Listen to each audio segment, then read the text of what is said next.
I think we start because we have a very heavy program. We have 20 short presentations. So I will be very tough with you. It's 4 minutes. Otherwise, we won't manage. And there is no time for questions. It's not meant to have questions because you can tell them where you are, which university will it stand, or which poster. And then people can come and discuss with you at your poster. So welcome to this first small speech session at this CLINAM, because we will have 2 this year.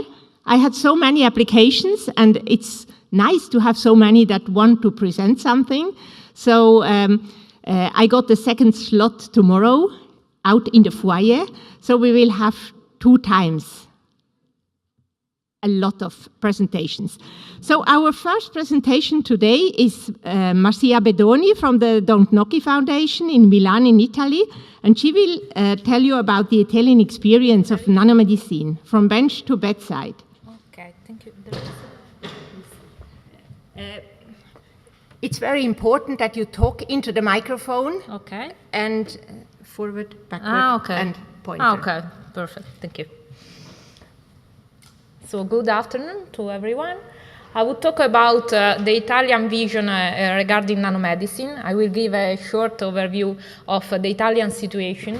In this moment, we have several players, but the 3 main players that action on the nanomedicine are in particular research centers, industry, and the healthcare providers. The main representative of these 3 main categories is the research centers, in particular academia, and they mainly do basic research on nanomedicine. And this could be a problem because, as we can see, we have few clinical trials, not so many clinical trials regarding nanomedicines. In particular, the clinical trials on nanomedicine in Italy are related to therapy, in particular on cancer therapy. In this view, we have, I'm working in this institution that is Danuta Foundation. Danuta Foundation is in particular in Milan a research hospital, and it belongs to the categories of healthcare providers. And my research hospital is located in Lombardy region. So I would give you a view of our lab. Labion is my laboratory in Danuta Foundation, and our vision of nanomedicine in this moment is regarded to exosomes. In particular, exosomes are natural nano-size exosomes, and they are present in the blood, and we want to study in blood plasma exosomes derived by central nervous system.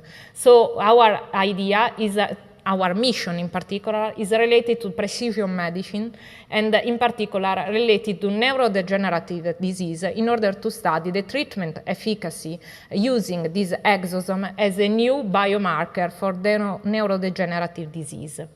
So we used to detect and characterize exosomes 2 main techniques based on label-free biophotonics techniques and nanotechnology. For example, we use the exosomes, we use the blood serum from patient and control, and we isolate from blood serum exosomes using ultracentrifugation and size exclusion chromatography. And we can use both with the Raman spectroscopy and with the surface plasmon resonance imaging. These 2 techniques are label-free technologies with a very rapid and innovative way to analyze the samples. We are able to detect the different type of Raman exosome deriving from control and Parkinson disease patient, for example, or we are able to distinguish the different exosome deriving from different cell lines, in particular different type of neuron cell lines in blood serum. So, concluding, our idea is to use exosome as a biomimetic approach in nanomedicine. We have to perform other studies in order to solve some technical challenges that will be overcome, we hope. And we use the Raman spectroscopy and surface plasmon resonance imaging to evaluate the neurodegeneration, to stratify the patient, and to personalize the pharmacological and rehabilitation treatment. So we have a table, an Italian table in the Village University if you want to discuss these results and this research. Thank you. Thank you very much. And you kept your time exactly. Okay. Oh, no, it's finished. They changed it. Okay. So our next speaker will be Ruchi Bansal from the University of Twente in the Netherlands, and she will talk about innovative nanotechnologies for healthcare. You have to speak international, yes. And you have forward, backward, and then the laser. Okay, thank you. I would like CLINAM for this opportunity.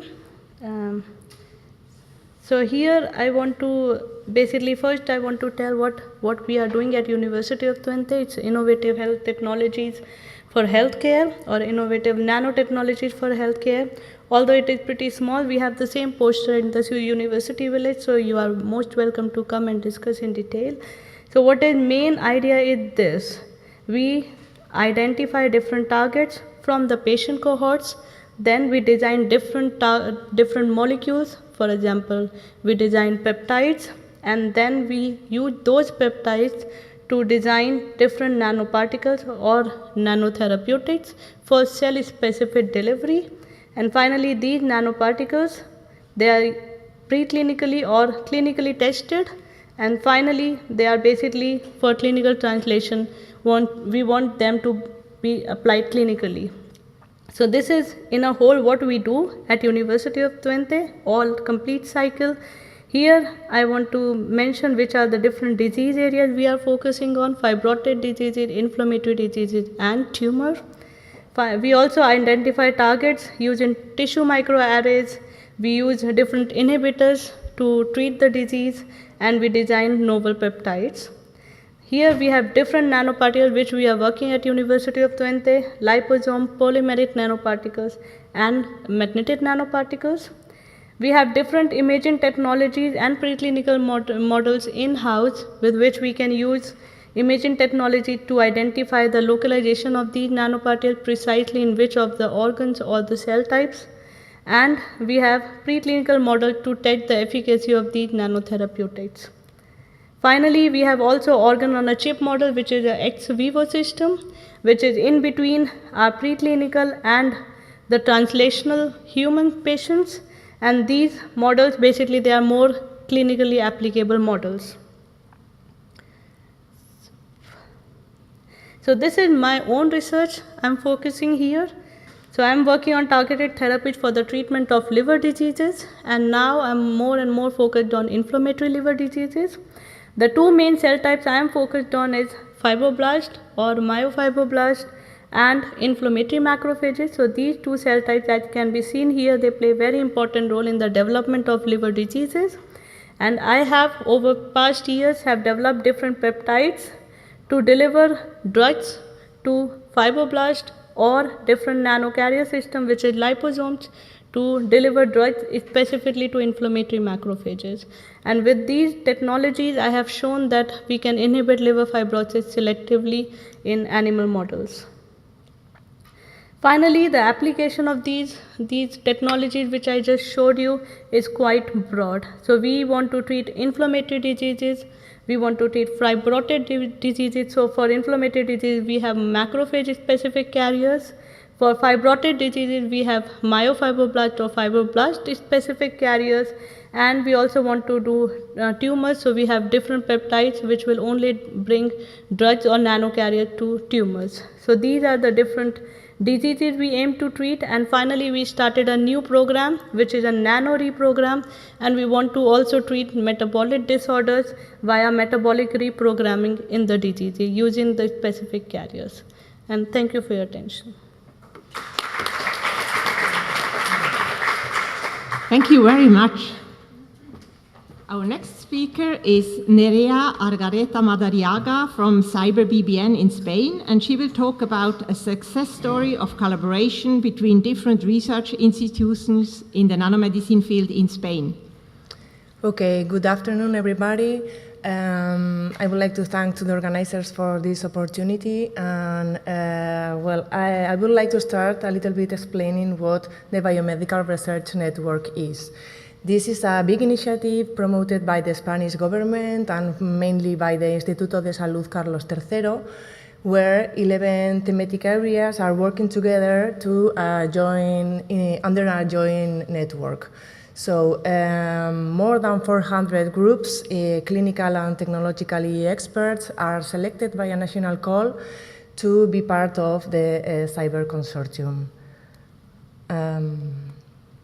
Okay, specifically the CyberBBN, we are 46 internationally renowned groups belonging to 22 different institutions distributed along all Spain. Cyber has an agreement with each of the institution network, working in the network, and collaboration is one of our identity signature.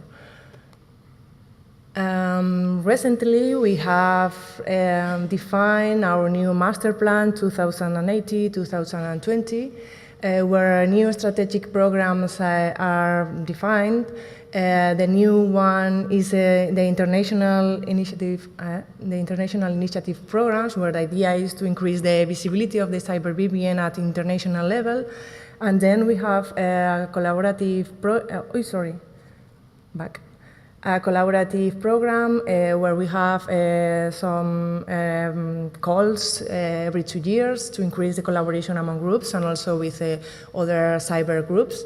And also valorization and go-to-market programs with their own calls, where the objective is to guide the groups that do research to this translational way and to transference to the industry. We also have our infrastructure platform, the ICT. It's called Nambiosis, and we have more information in our table outside. And lastly, I would like to explain a little bit an example of one of our success story of collaboration. It is the Smart for Fabry project. It's an Horizon 2020 actually ongoing project where the objective is to develop a nanoformulation for Fabry disease treatment. But it started in 2007 with the collaboration of 7 CyberBBN groups that belongs to 7 different institutions in Spain, where they do basic research. Once they get results, they apply for a competitive funding in TV3 Marathon. It's a Catalonian funding option, and they get this to complete their results. And they decide to protect in a patent the results. So afterwards, they license it to a pharma industry where they complete their in vivo non-clinical validation and upscaling setup. And this, with 2 more projects, allow them to apply for an international consortium and to a Horizon 2020 project. So in summary, CyberBBN has more than 10 years experience in collaboration among groups in the nanomedicine field in Spain. Thank you.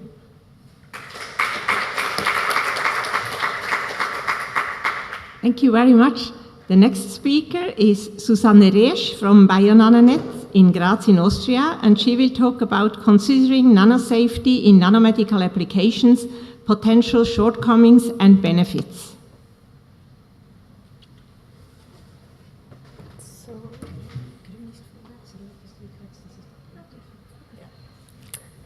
Okay, so good afternoon also from my side. Thank you for the opportunity and for introducing Ruth. My name is Susana Risch, and I'm working for Bioinspired in Austria, and today I will talk about how to bridge nanosafety and nanomedicine and what can be the benefit of this. So I will briefly introduce the Bioinspired Association.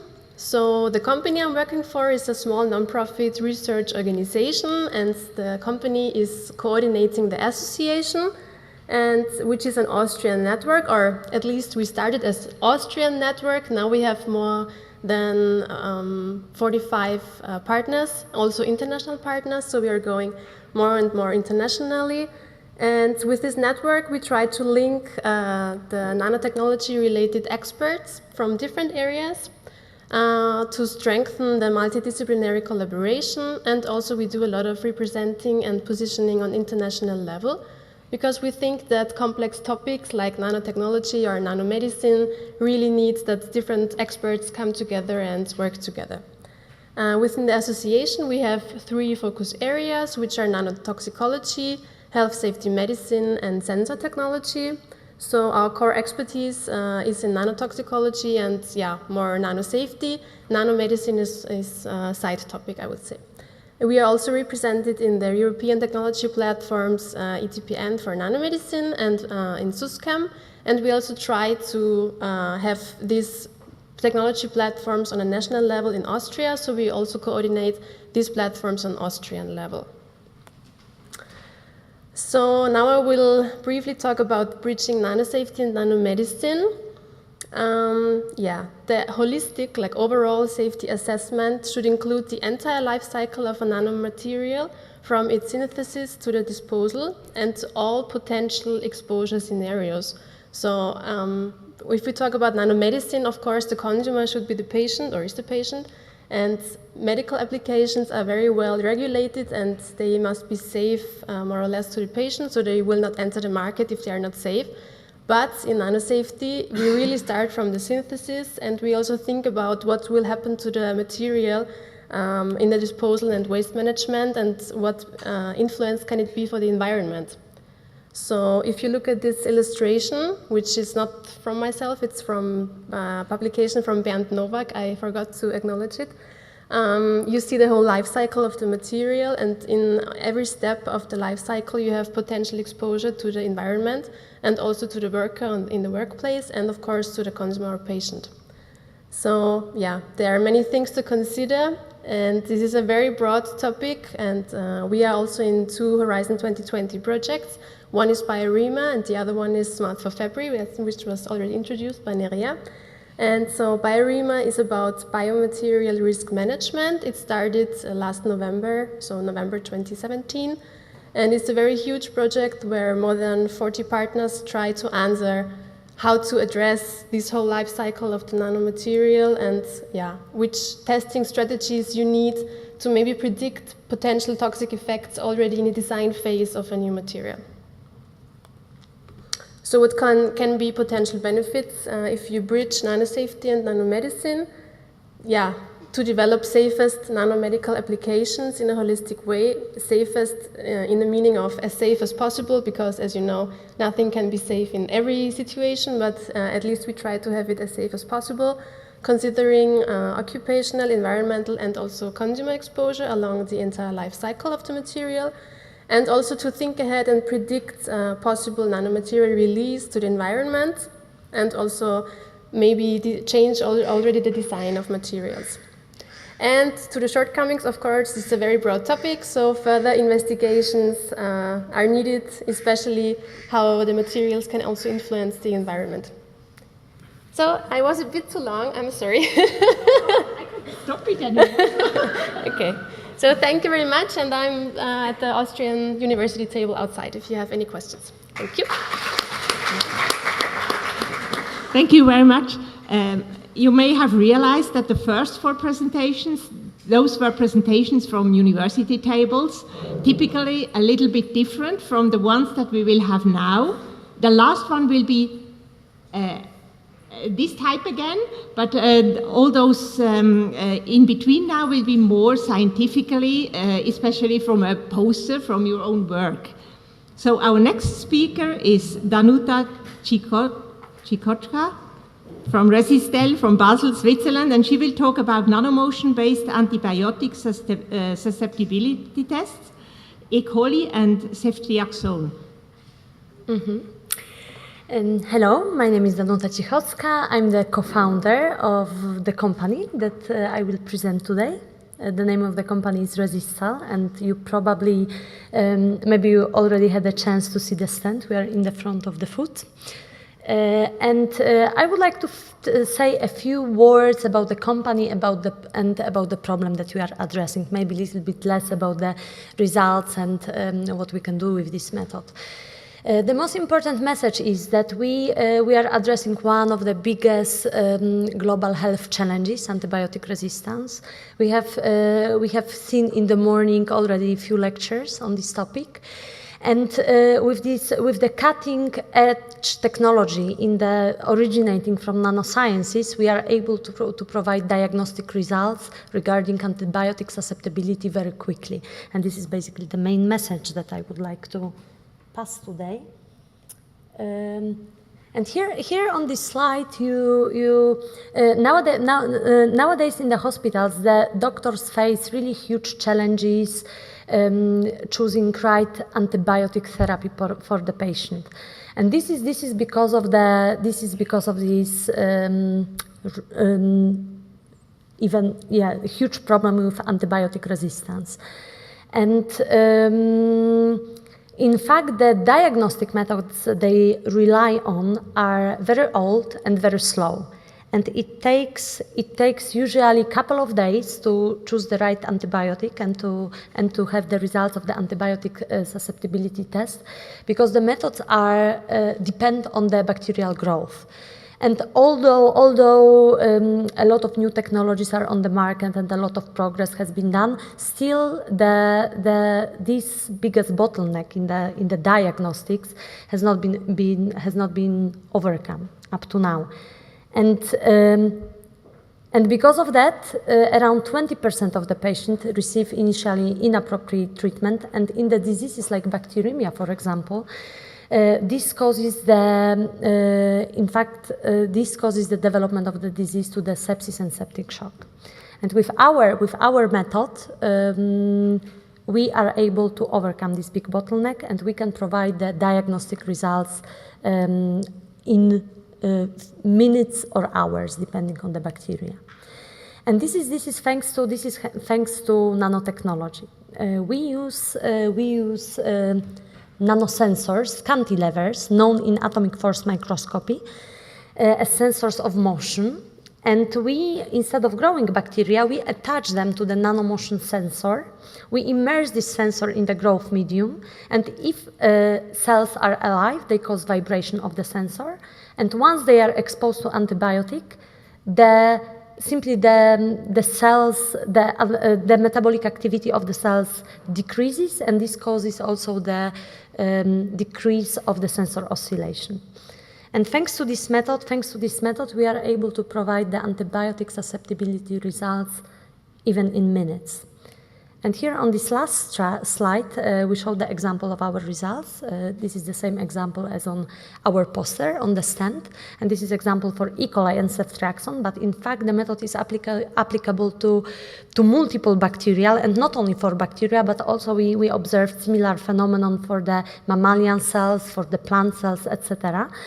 And this method has really huge potential in the diagnostics, but also in research. And the reason why we are here today is also we would like to encourage the scientists to try this method also for other things than only antibiotic susceptibility. And we would like to develop further collaborations. And I invite you to our stand for more information. Thank you very much. Thank you very much. Our next speaker is Nitzan Krinsky from Technion in Israel, and she will talk about synthetic cells produce therapeutic proteins inside tumors.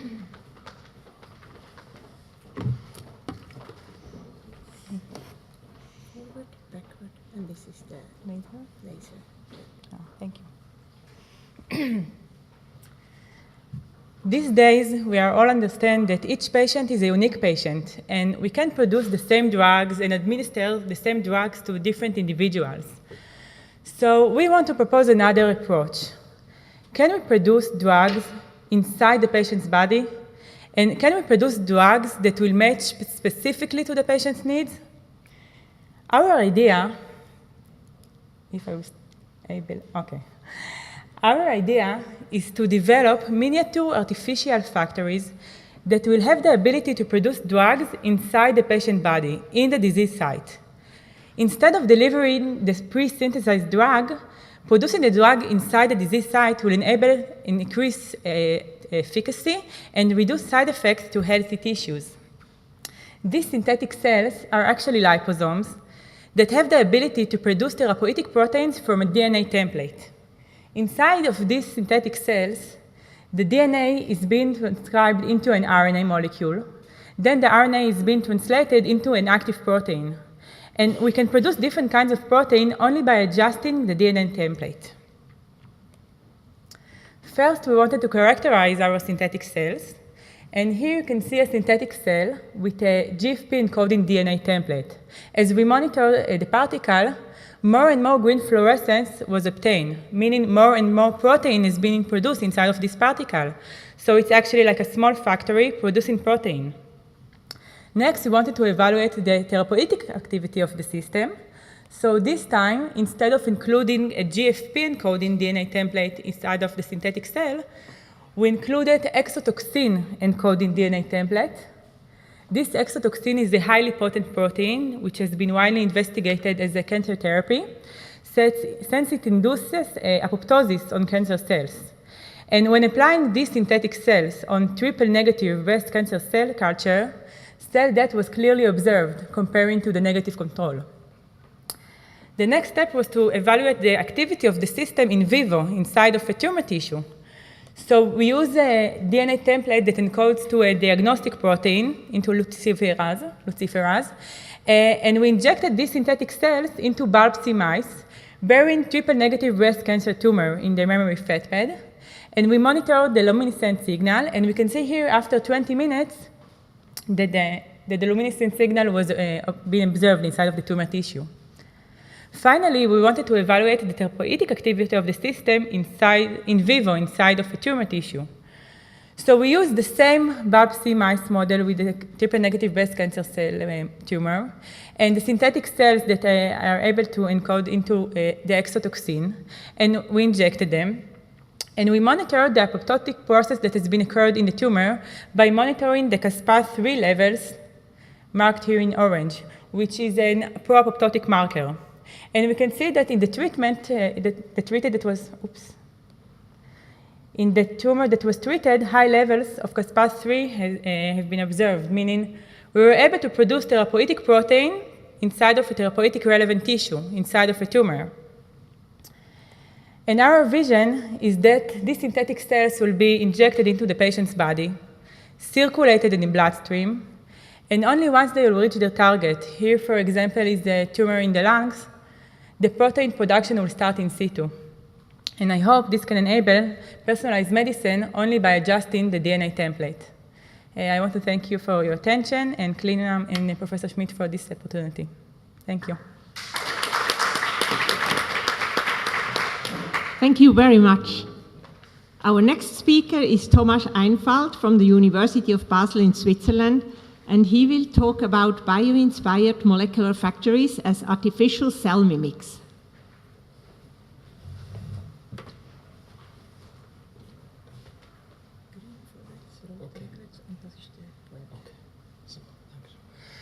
Hi, I'm Tomasz from the Department of Pharmaceutical Technology and Department of Chemistry, University of Basel. And during my PhD and now during my postdoc, we had the privilege to develop a technology which allows us to use any cell type or any tissue type to use as raw material to develop artificial cell mimics that are specially equipped for researchers' applications.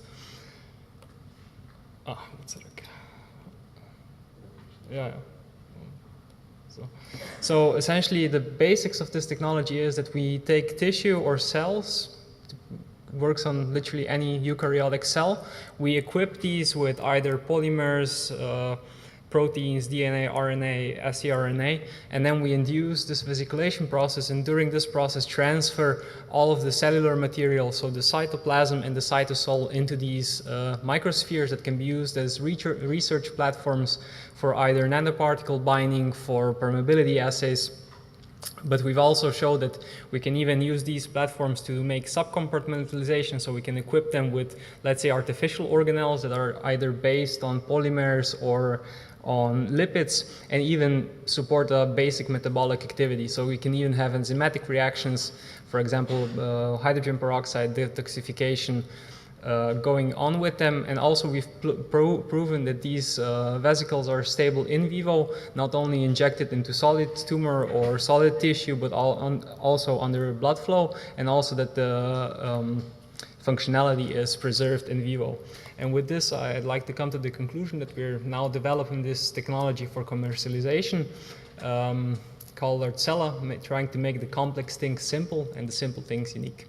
Thank you.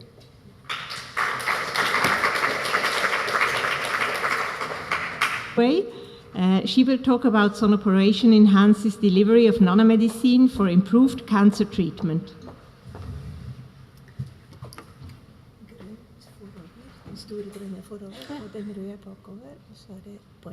Okay. Thank you. So one of the common challenges in delivering nanoparticles to a tumor is that even though some particles are able to extravasate through these fenestrations, or the EPR effect as it's called, there is a very heterogeneous distribution of the particles, and they don't penetrate very far away from the vasculature in a tumor. Also, the delivery is very much lower than initially hoped. So one possible solution is to apply microbubbles that are injected in the bloodstream and apply ultrasound to the tumor tissue. The ultrasound waves will cause these bubbles to oscillate and eventually collapse, which will increase the permeability of the vascular walls and increase the delivery of nanoparticles throughout the tumor tissue. So in Trondheim in Norway, we're working with a concept consisting of microbubbles which are stabilized by nanoparticles consisting or containing a drug or fluorescent dyes. So this is what it looks like in an electron microscope, and this is a confocal image of a cross-section of the bubbles. So what we can do is to inject these bubbles in the bloodstream intravascularly and then expose the tumor tissue to ultrasound. And we see, if we take out these tumors for imaging, we see that this is an untreated tumor section. You see the blood vessels in red and the nanoparticles in green. And we see that with applying ultrasound, we have much more nanoparticles being delivered to the tumor tissue. So compared to untreated tumors, I mean, they grow quite fast as expected. Delivering nanoparticles, we have a certain reduction in growth. If we apply ultrasound in addition, we see that the tumors disappear. So for the future, we hope that we can go from this situation with a chemotherapeutic drug spreading throughout the body. We have a really low dose accumulating in the tumor and a high toxicity. So we hope to go to this situation where we can have a localized effect, increasing the efficacy and reducing the toxicity. And that we can also find some biomarkers to determine which tumors this will actually be beneficial for. And just as a last piece of information, because this can also be used to open up the blood vessels in the blood-brain barrier, so it can be used for localized delivery of other types of drugs as well to brain diseases. So if you want to hear more, find me at poster 55 or the Norwegian table. Thank you. Thank you very much. Now we will have another ultrasound talk. It's Chandrasekhar Prasad from the Indian Institute of Technology in Mumbai, and he will talk about ultrasound-mediated spatial delivery of curcumin in vitro and in vivo study. Good afternoon, all of you. So the green is forward, backward, and So I'm a PhD student working under guidance of Professor Inti Banerjee at the Department of Bioscience and Bioengineering at Indian Institute of Technology, Bombay. So we are all aware of the fact that there are anti-cancer drugs which are used in chemotherapy, but because of the non-specificity of these drugs, they affect both cancer as well as normal cells equally. So all over the world, people are looking for some innovative method by which we could accumulate or concentrate the drug in the tumor area in higher concentration as compared to the systemic circulation. So I will explain that how we are dealing with this situation. So, and also moreover, these cancer cells have these PGP receptors which exocytose the drug as soon as it enters inside the cells. So our plan is to, if we could increase the concentration of drug enough inside the cells only, so that even the PGP receptors are active, there will be enough amount of drug inside to regress the tumor. And so suppose a person having tumor, so what is the idea is that we'll give them oral delivery of the formulation that we have developed, and after some times when it reaches the peak plasma concentration, we'll inject the microbubble IV, and then we'll expose the area, tumor area, with the ultrasound. And what sort of process that would is going on inside the tumor is like, when you apply ultrasound, this microbubble undergoes compression and relaxation. So this compression and relaxation generates some secondary harmonics, which is responsible for the compromising the integrity of the cells which are situated nearby. So if you could make the drug available in the area, the drug can be uptaken by the cells in higher amount and regress the tumor. So this is the expectations. And also, so after the ultrasound treatment, there will be enough amount of drug inside to regress the tumor. And we all know that the secondary harmonics which are generated is the very old technique for the ultrasonography. So we have developed this nanoemulsion with size of around 100 nanometer, and this microbubble of around 1 micron size. And this is the ultrasonography image of the microbubble. We found that around 100-fold decrease was in the as compared to the free curcumin in case of microbubble, because we found that after encapsulation, the solubility of the drug has increased, so it was easier to be uptaken by the cells. In this case, we have tried to find out that if we apply the ultrasound, is there any local accumulation of the dye inside the tumor in higher as compared to the non-treated tumor. So in the same body, we have developed two tumor on right and left flank. We can see in the right tumor, which was exposed with ultrasound, was having higher intensity as compared to the left. That's what we have quantified here. And this is the plasma concentration. After encapsulation, the bioavailability of the drug has increased. And we can see that the tumor which was exposed with ultrasound were having higher regression as compared to the, in the same body, the left tumor which was not exposed were growing continuously. So this is the conclusion part. We have especially enhanced the toxicity of drug at the tumor site. And of course, the project which we are working on comes under the ambit of this conference, which is basically targeting on that how we could target the drug to the tumor site. And if you want to have a more idea about the topic, please meet me on the poster outside. Thank you so much. Thank you very much. Our next speaker is Xi Yang from the Aachen University Clinic in Germany, and he will talk about tumor penetration promoting polymeric micelles stabilized by PP stacking. Thank you very much for the introduction. It's already on? Yeah, the microphone is on. This is forward, and the red is backward, and this is the pointer. Yeah, that's forward, and the pointer is this one. Thank you. Hi, everybody. So today I will talk about promoting tumor penetration of polymeric micelles. And so polymeric micelles have been utilized in drug delivery for more than four decades. And we are very happy to see that after so many years of research, there are already more than 10 micellar formulations that have been in clinical studies. So from all these successful and also non-successful stories, we learned that there are two issues that are very important for drug delivery systems based on micelles.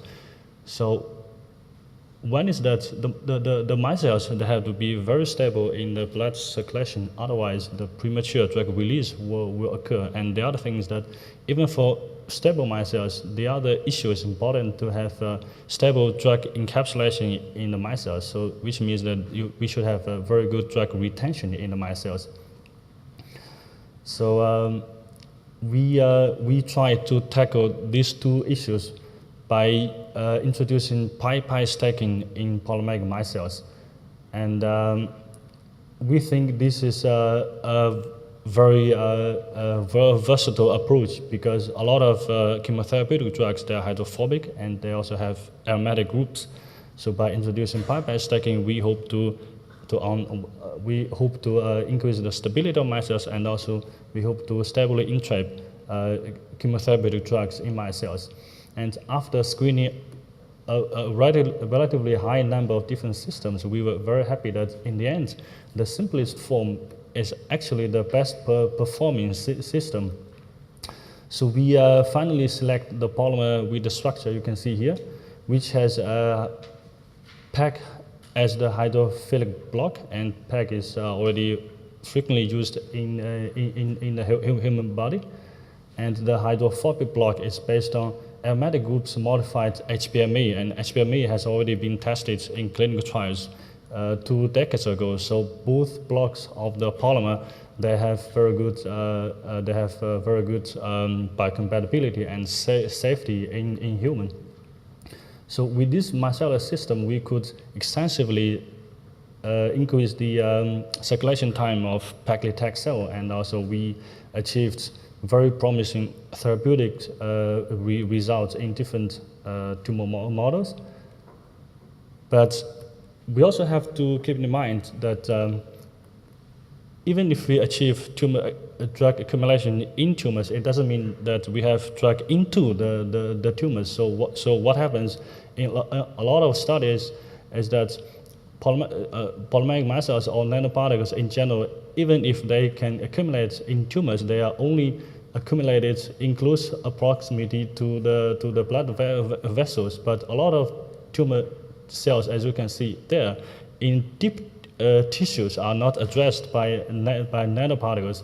And we hope that we can tackle this problem by utilizing 2 strategies. One is that we can optimize the physical chemical properties of micellar systems. For example, we can optimize the size of polymeric micelles to achieve targeting at tumor tissues, and also to achieve deep penetration of the nanomedicines. And on the other strategy would be that we can modify or we can modulate the microenvironment of tumors. For example, we can increase perfusion of tumor tissues, and we can also decrease or partially degrade the tumor matrix. Both, we believe, can increase tumor penetration of polymeric micelles. And for this topic, we actually have 3 posters, number 25, 65, and 110. So if you are interested in this topic, please pay a visit to our posters. Thank you very much. Thank you very much. Our next speaker is Markéta Charusová from the Mendel University in Brno in the Czech Republic. And she will talk about using apoferritin, a suitable nanocarrier for SI RNA to achieve active targeting to cancer cells.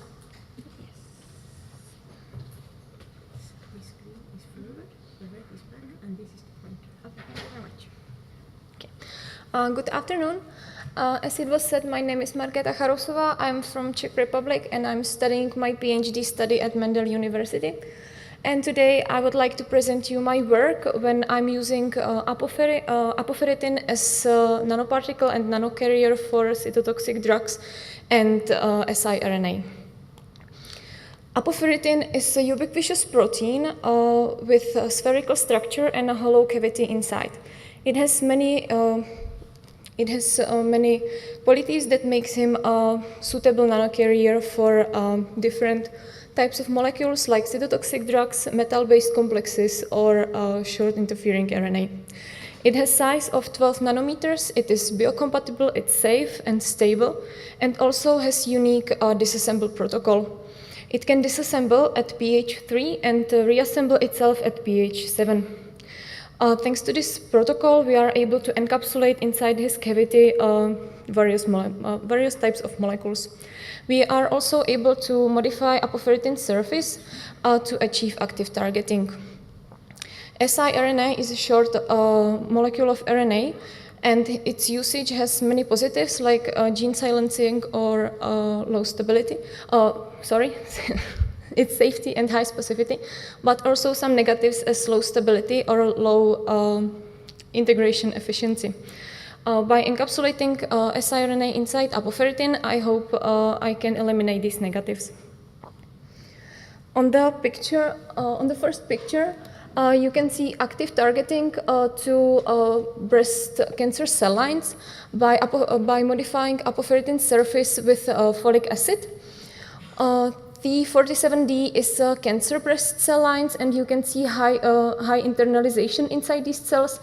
On the other side, HBL100 is normal breast cell lines, and there is no integration at all. On the picture below, you can see active targeting to neuroblastoma cell lines by modification apoferritin surface with anti-human norepinephrine peptides, where you can see that encapsulation or internalization efficiency was the same as by pure ellipticin, when ellipticin gets inside cells really quickly and easily because he's really aggressive and really toxic.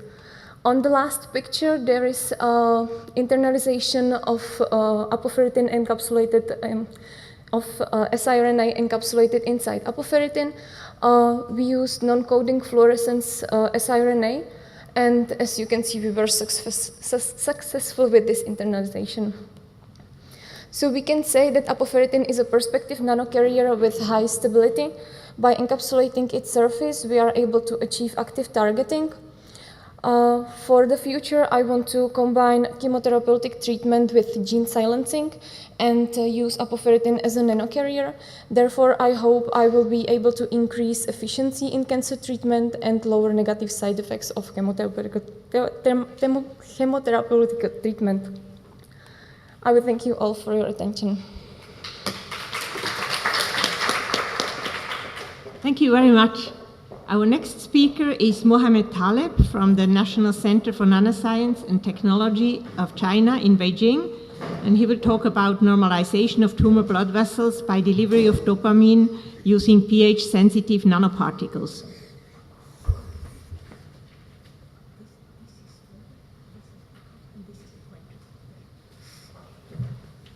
In the name of God, good afternoon, everyone. Thank you for introduction. I'm 4 days old PhD student in National Center for Nanoscience and Technology of China. My thesis is on normalization of tumor vessels. Why? Because as all of you guys know, the microenvironment regulation of tumor has a really effective on tumor therapeutics. Many effects such as immunotherapeutic, vasculature, and different aspects have effect to tumor treatment. It is hypothesizing that when we see the plants, the environment is really important, such as the soil to make food and everything to this seed. So we focus on tumor vasculature because here in the body we have a normal structure of vessels, and in tumor site the vessels are abnormal, and these abnormal vessels are chaotic or sporadic, and it makes some barrier to penetrate the drugs into the all tumor cells. And actually, for example, in immunotherapeutic and immune system, it is a barrier to infiltration of T cells in tumors. So we focus on normalization of vessels in tumors by using the dopamine with pH-sensitive nanoparticles. Here I put some results. Yeah, here, firstly, we synthesize biodegradable mesoporosilicon nanoparticle and functionalize with different groups such as NH2 and phenylboronic acid to have pH-sensitive bond. And here you can see the drug releasing, that we have a more drug releasing in acidic pH that we have in tumor site. Then we did some in vitro studies, and we show that dopamine has an inhibition effect on HUVEX. we did transwell assay, we did different tube formation assay and others. And we can see just the dopamine has this inhibition, however, our nanoparticle doesn't. So then we see that by distribution of nanoparticles, we compare the free dye and nanoparticles loaded with dye after 24 hours. We have accumulation in tumor sites and however in liver. So we continue to see the normalization by using this mechanism and this carrier. Here we can see just in our design and our carrier, we have normalized vessels. And we continued in vivo study. Here we show the perfusion and permeability effect of this carrier. So as you know, the nanomedicine and what's related of my work to nanomedicine, it is a medicine that applies knowledge and tools of nanotechnology. So in a glimpse, we can see here, firstly, we synthesize nanoparticle and functionalize step by step to have pH sensitive of nanoparticles. And here we can see the before and after normalization, that the structure are normalized and we can penetrate more drugs into the tumor cells. However, after normalization, we are going to see the effect of immune systems and see the penetration and accumulation and actually infiltration of T cells in tumor site. However, some guys, here we can see this report in Science. Thank you so much. You are welcome to my poster on 15.9 stand. Thanks. Thank you very much. Our next speaker is Fredrik Kullenberg from Uppsala University in Sweden. And he will talk about lansoprazole pretreatment increases cytotoxicity of nanoformulation Doxil in 2D cell models.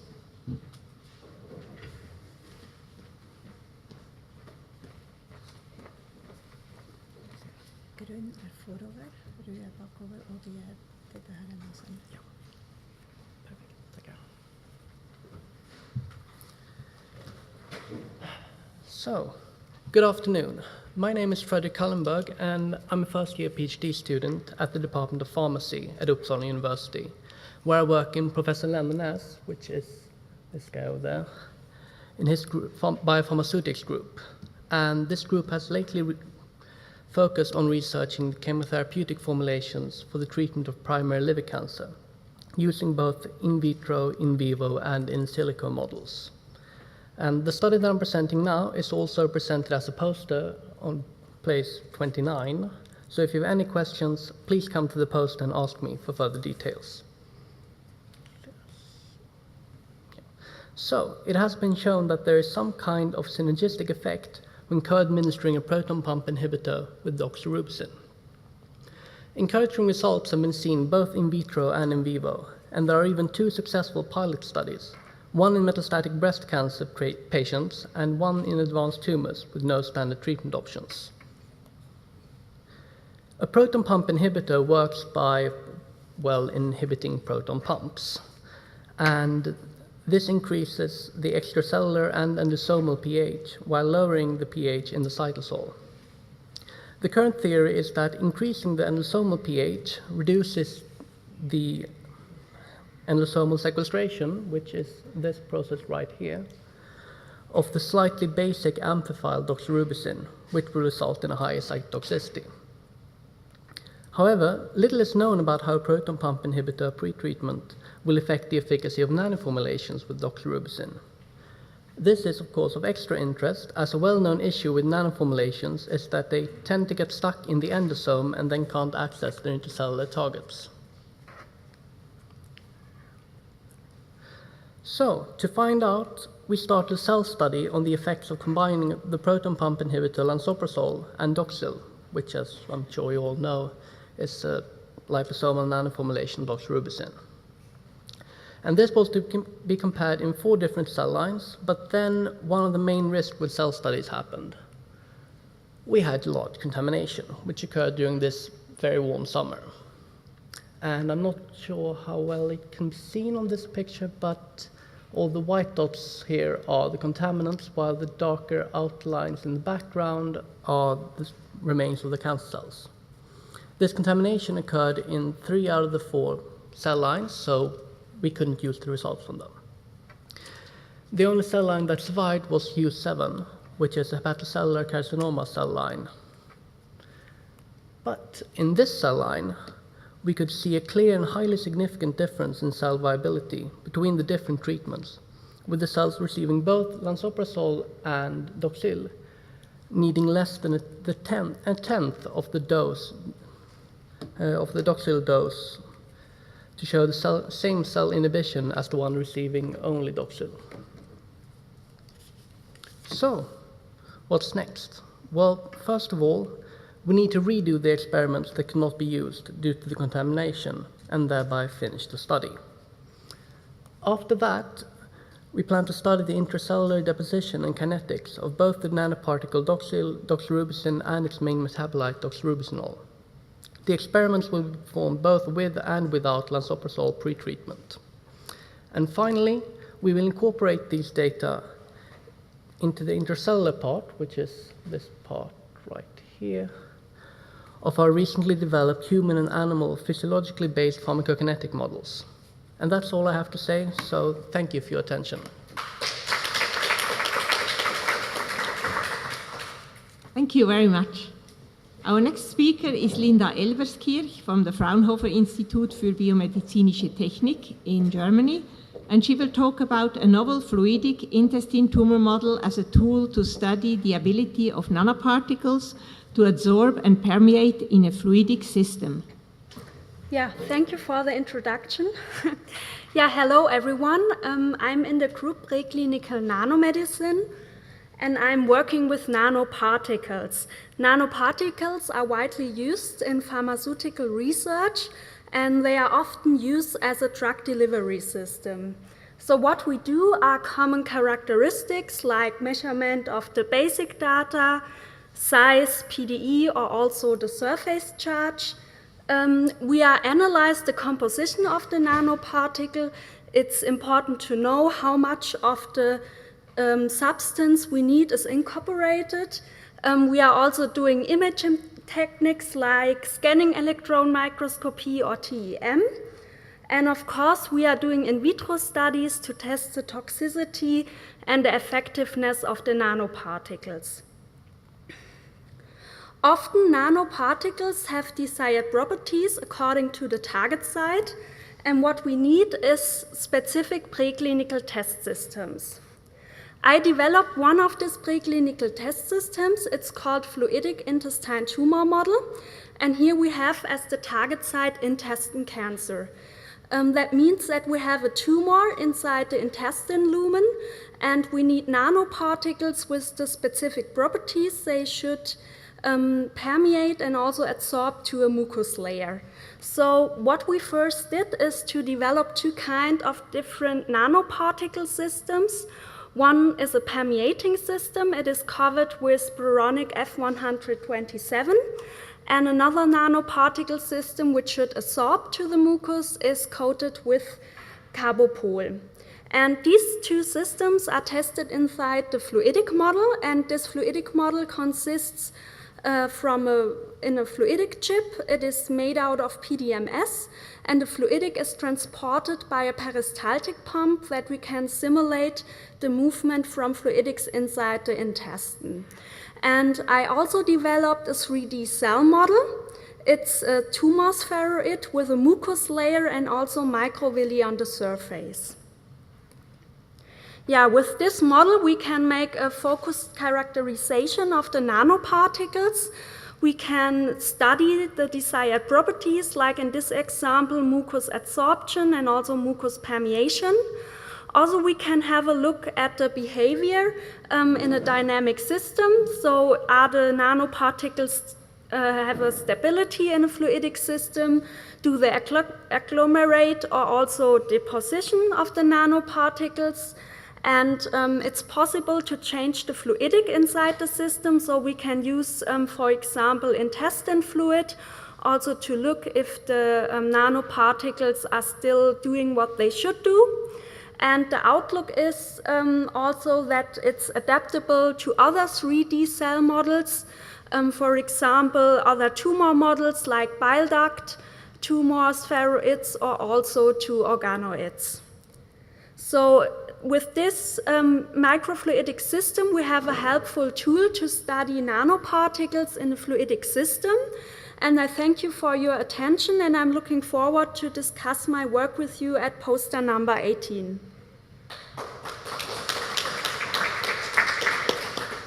Thank you very much.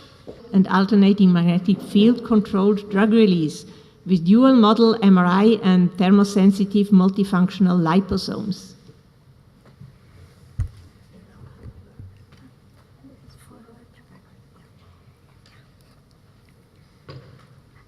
Hi, I am Shayuni and talking about the simultaneous monitoring of both drug release and tumor site with multifunctional liposomes. Cancer is the second highest leading cause of death worldwide. Chemotherapy is one of the major ways to treat cancer. However, it suffers from adverse side effects. So, if the drug could be protected inside nanovehicles, then it would eliminate the chances of its interaction with healthy tissues, reducing the side effects and increasing the scopes of targeted and controlled drug delivery. However, for this purpose, it is essential to have an efficient real-time monitoring system so that clinicians can track that where the drug is exactly going and they can control the drug release according to the therapeutic response. So for this purpose, we have synthesized a multifunctional liposome by incorporating two contrast agents. T1 contrast agent GD-DTPA, or commercially known as Magnevist, and T2 contrast agent dextran-coated superparamagnetic iron oxide SPIO. A model drug fluorescein was loaded due to its size similarity with cancer drugs. Polyethylene glycol was attached in the surface so that it will be enabled for passive targeting. Now, alternating magnetic field was used for local heating so that permeability of liposome membrane will be increased and the small molecules like Magnevist and drugs could be leaked out. This is the cryo-TEM image which shows an uniform distribution with about 200 nanometer size. So here are the key results. This shows the percentage drug release in real time via fluorescence method. So here you can see this is fastest and here it is saturating, indicating the completion of drug release. However, fluorescence is not visible deep inside the tissue. So percentage drug release was correlated with MRI parameters longitudinal relaxation rate R1 and transverse relaxation rate R2. This rate curve here showing R1 has a linear correlation with percentage drug release. It means that by seeing the R1 parameter, clinicians can quantify the percentage drug release directly. On the other hand, R2 is independent of drug release and it is a constant factor. So it means clinicians can use R2 weighted images to track the position of the tumor site and observe the therapeutic response. To further confirm these conclusions, we have done relaxivity measurements. So in this image, the slopes of these two lines are about 70% different, which is same as here between the initial and the final point. And in this image, they are overlapping each other, indicating the same value as found here between the initial and final point.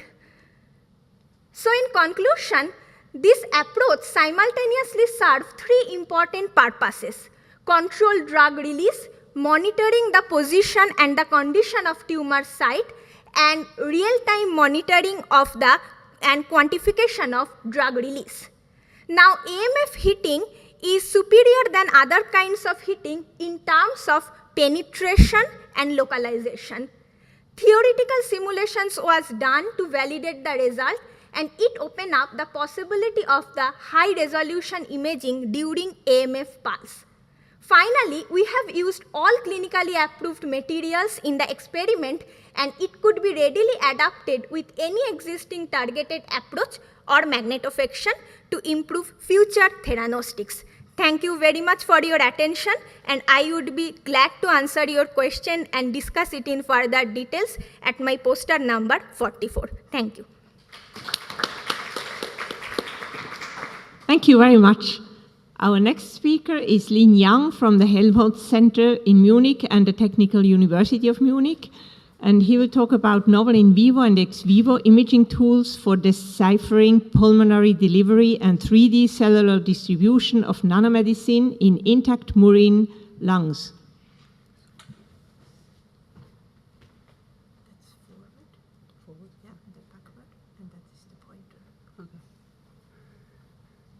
Okay, thank you for your introduction, and I'm glad to be here to introduce my work about the lower imaging tools for the pulmonary nanomedicine delivery and the cellular resolution with optical imaging method and X-ray method. So, as you know, there are several commercialized nanomedicines like the liposome-based and polymetric-based and others. So the advantage of the nanomedicine for inhalation therapy are the improved bioavailability,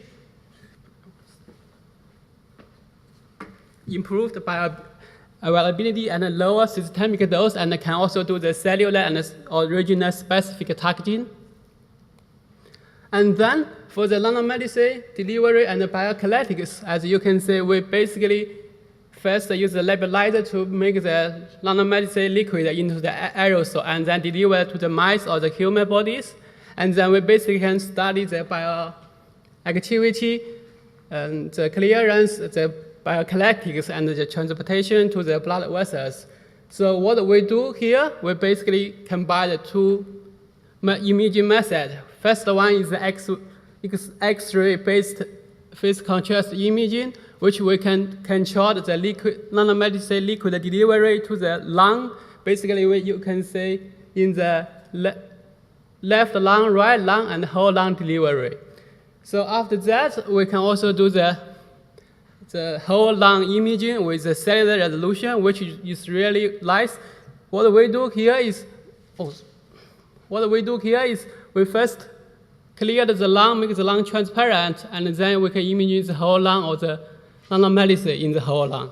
And then we can also do some biological events. We can study the cellular uptake, like endocytosis or phagocytosis, in higher volume.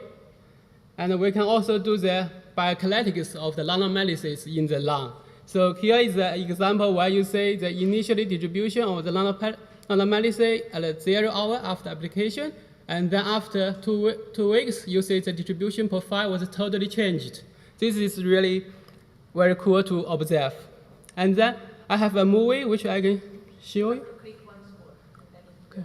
So where you see the nanomedicine distributed to the whole lung, and it's after inhalation. So it's basically deposited to the bronchial tree, from trachea to the terminal bronchioles.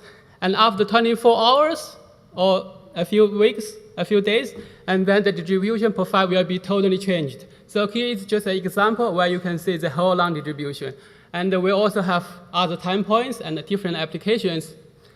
So here, so we basically work on the imaging methods for the respiratory nanomedicine therapy. So if you have the lower desired nanomedicine and can be applied to the pulmonary delivery, and then you have the initial distribution and the targeting. So this we can measure by our in vivo phase contrast X-ray imaging method, which you can really control the delivery. And then the pharmacokinetics of the nanoparticles or the nanomedicines can be studied by the time-resolved light sheet microscopy. So overall, which combine both in vivo and ex vivo method, we can really prove if the nanomedicine are really works or not. So I think our work belongs to the targeted medicine, which will open new values for determine the fate and the efficiency of the lower desired nanomedicine in terms of the targeted delivery. So here I should do thank you, and thank you for your attention.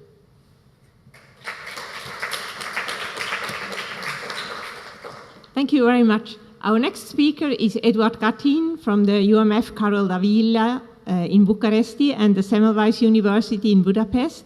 And he will talk about Raman spectroscopy sensitive method for bone quality evaluation, viable alternative for histology.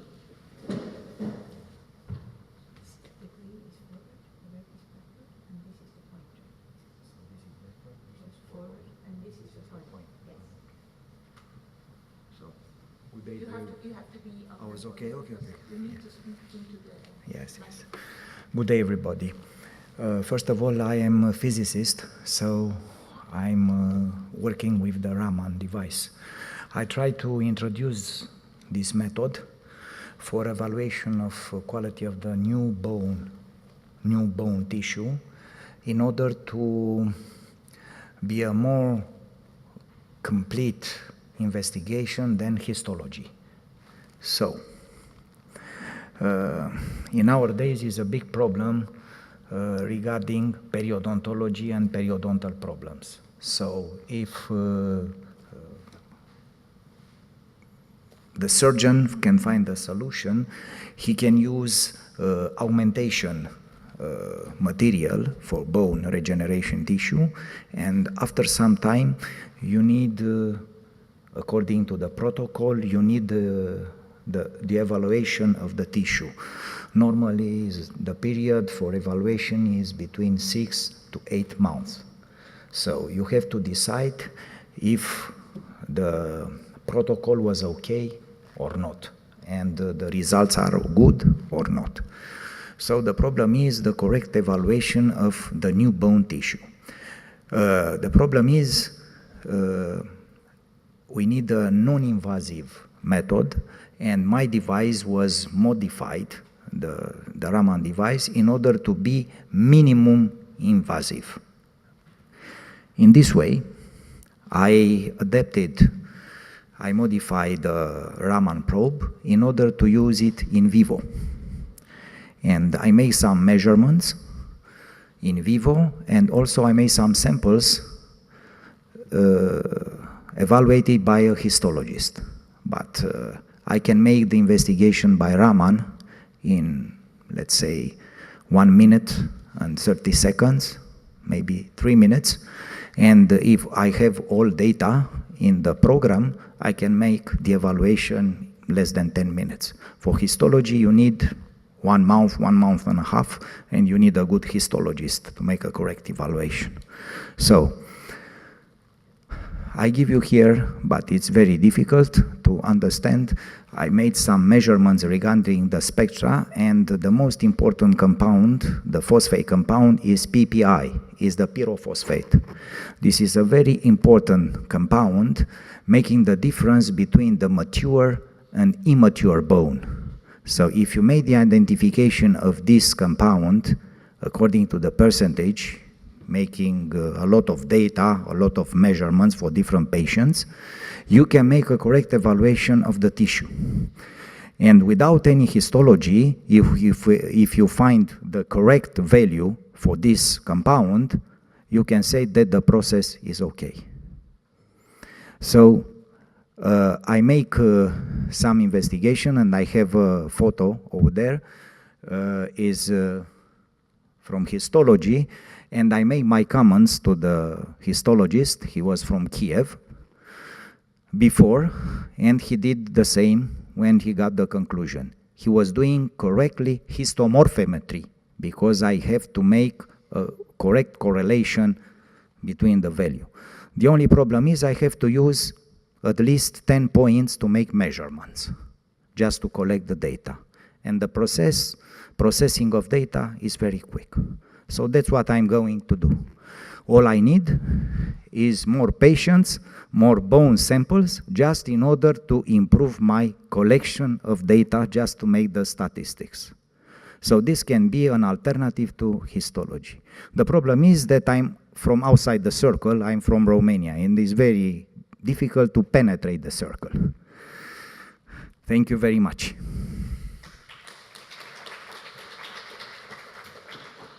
Thank you very much. Now we have the last speaker, and this is Anna Milosevic from the contact point nano.ch, Switzerland, and she will talk about safe handling of nanomaterials, regulation, and knowledge transfer. I think I got it. It should be fine. Thank you for staying. And it was really a great pleasure to hear these all fantastic talks with the really wonderful ideas. And I can only hope that you can find contact point nano.ch useful to help you to transfer your ideas from research to actual market. So the contact point nano.ch is a, apologies. Yeah. The contact point nano.ch is a national platform which provides assistance in safe handling of nanomaterials, in regulation, and of course in knowledge transfer. And in this with this presentation, I wish for you to get to know me so you can actually profit from this agency. So the main motivation to establish such a contact point was in a very, very numerous activity in the field of nanotechnology here in Switzerland. And of course, you're all familiar with a lot of activity that is happening in the nanoscience, in particular in research and development. Of course, there is activity happening in nanotech industry, in nanobiomedtech industry, in pharma industry. And while these activities are happening, new regulations and safety for nanomaterials are constantly being updated and aligned with European Union. Of course, there are also a lot of translational activities. First of all, being conferences, we are at such a place today. Of course, different national thematic networks. During the years, there were a lot of projects which were focused around nanotechnology and their application, and a lot of associations emerged. But what is really missing is an agency or a contact point where all those activities are compiled together, and the agency that has a complete overview over all those activities and can actually help you and provide support in a very streamlined way.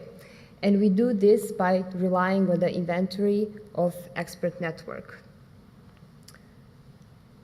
When it comes to the concept and the structure of contact point nano.ch, as I said, we rely on the network of the experts. Our work is guided by the steering board, which is presented by Professors Roth and Ruthishauser and Professor Fink.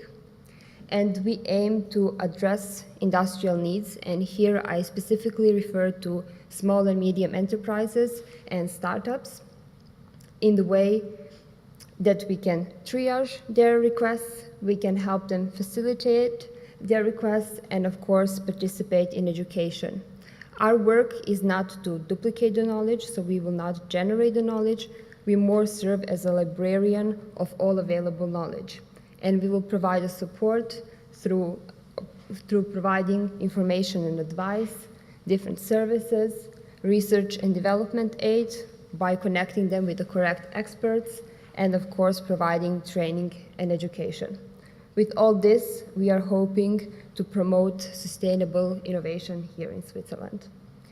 And finally, this is contact point nano.ch team. The head of our team is Dr. Peter Wick, who is the head of Particle Biology Interactions Group at EMPA, Dr. Sergio Pellucci, who is former director of TEA Swiss, and Christina Dana Huber, who is a scientific journalist, and of course, me already know.